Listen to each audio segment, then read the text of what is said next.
This poem was written by the current poet laureate just earlier this year about the war in the Ukraine. And what Bible readings, what texts to have on Remembrance Sunday in 2022, when the world is at war again. A year where there is fear for the future again, and where hope for some is scarce. In the first reading, Isaiah speaks to the people who had been dragged into exile in Babylon and who were now back home. But what home? They have been trying as best as they could to rebuild their life, but it just wasn't the same as before, and the mood is low. Into this dreary and exhausted darkness, Isaiah speaks a message of hope. The hope, though, is the hope of a new heaven and a new earth, because what once was earth and what once was heaven is no more. I'm thinking of people returning to their war-changed countries, unable to recognize the lives they have left behind. Their houses, their towns, their communities, going back to the old just isn't possible. And the task of grieving is hard, with much weeping and crying. So Isaiah's message that the former things will not be remembered comes as a relief, because how can you remember the former without the searing pain of loss? This is a message of rebuilding for those who have lost everything. It's not a message of denial. Remembering matters, but with hope. The second text is set between the time where Jesus enters into Jerusalem and his betrayal by Judas Iscariot. It forms part of a series of teachings where he instructs his disciples about how to live in the tensions of the time, how to relate to poverty, how to relate to taxes, to social structures, to the teachers of the law. In the midst of splendor, considering the beauty of the temple and the riches in the temple, Jesus paints a picture of war, of disasters, of betrayal, not unlike the apocalyptic messages we find in the book of Revelations. And apocalyptic passages are read, at least by some people of some theological persuasions, with the idea that somehow we can tell if the end of the times is near.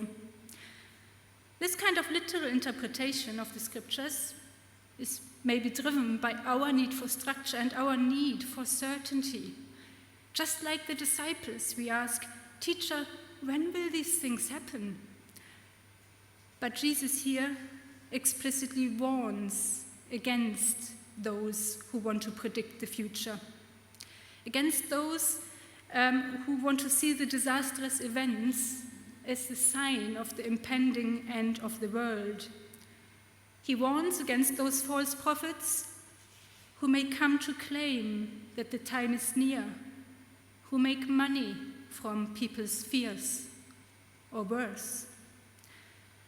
And those false prophets have been many over the years, exploiting people financially and spiritually, justifying hatred against those of different beliefs or different sexual orientations, leading their followers to become isolated from the world at the cost of dependence on authoritarian leaders, of subjugation, and sometimes even suicide. Our need for certainty is a dangerous path. And in both passages, we have a contrast between the world as it is now and what will change. In Isaiah, the present is heavy and dark, and the prophet promises new hope. In the gospel passage, the inverse is true. The present is more or less livable, and Jesus warns that this too will change. So whatever the present is just now, whatever our present is just now, it will change. Things just won't stay the same. When things will change is never clear, neither in Isaiah nor in the gospel passage. But change, they will. And in the gospel passage, Jesus paints a pretty comprehensive picture of the kinds of conflicts that will raise their heads, speaking about 3 different kinds of being under attack, 3 types of war, if you like. The first type is war as we know it on the global level, natural disasters, political wars, where entire nations, entire people are affected. The obvious example right now is the war between Russia and Ukraine. But there's also other wars, big industry versus the environment. The second type of war is a type of war where individuals have to stand up for their beliefs, have to stand up to social, religious, or moral authorities. These involve individual action, individual courage, but in a global domain, in a public domain. Historically, the examples of Nelson Mandela will be close to our hearts, or Dietrich Bonhoeffer for myself. But currently I'm thinking about the parents and the supporters of girls in Iran, about the pro-democracy protesters in Russia and in China, who pay very dearly for standing up for their beliefs. The third type of attack, the third type of war that Jesus mentions, is the one that's closest to home. It's being betrayed by those who are meant to love you the most, by parents, by siblings, and by friends. There is less communal suffering involved in those wars, and they don't get that much media attention. But the sense of inner destruction, of the inner battlefield, can cut through the bone. And I wonder whether Jesus already had an inkling here of what would happen to him. He would be called to testify in court, and he would be betrayed by one of the people he called his friend. He would feel that God had forgotten him. In each of the 3 kinds of battle, Jesus pairs messages of hope, calling us not to be frightened in the face of global disaster, calling us not to worry about how we will defend ourselves, because God will be on our side, and reminding us that we will not perish, even when the battle is so close to our heart. He promises God's presence in the darkness, not after the darkness. And yes, I struggle with these promises sometimes when I hear of those who are not able to defend themselves and of those who did come to harm, because that too is true and reality.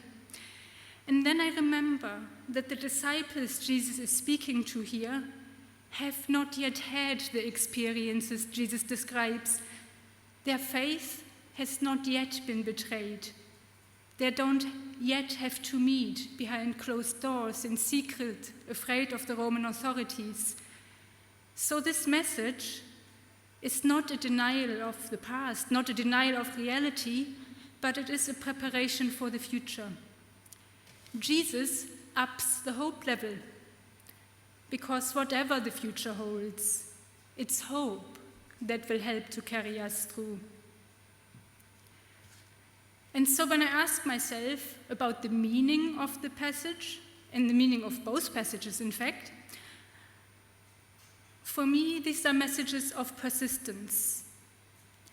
Messages of persistence during times that are either simply dark, like the time we described in Isaiah, or times where we anxiously worry about the future, the times described by Jesus.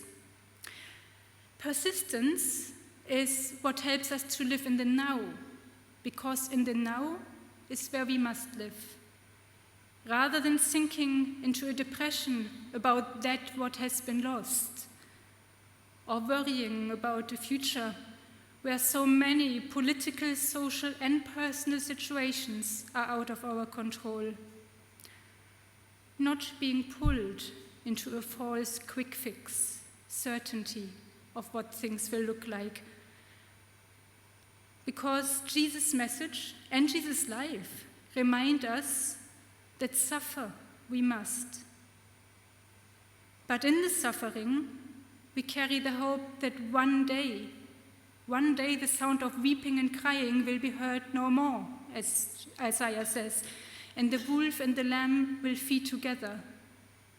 And one day we find that the cathedral bells are still ringing after the arid silence have stopped.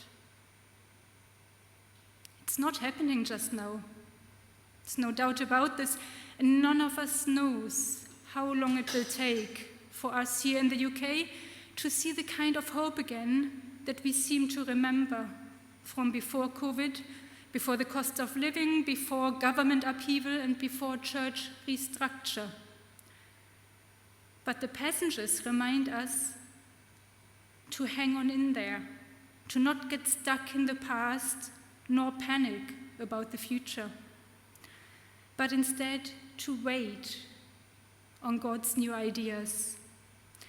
And it's through hopeful waiting and trusting that God is in us and is with us in all battles in our lives that we will build the strength we need to persist for ourselves and to persist for others. Amen.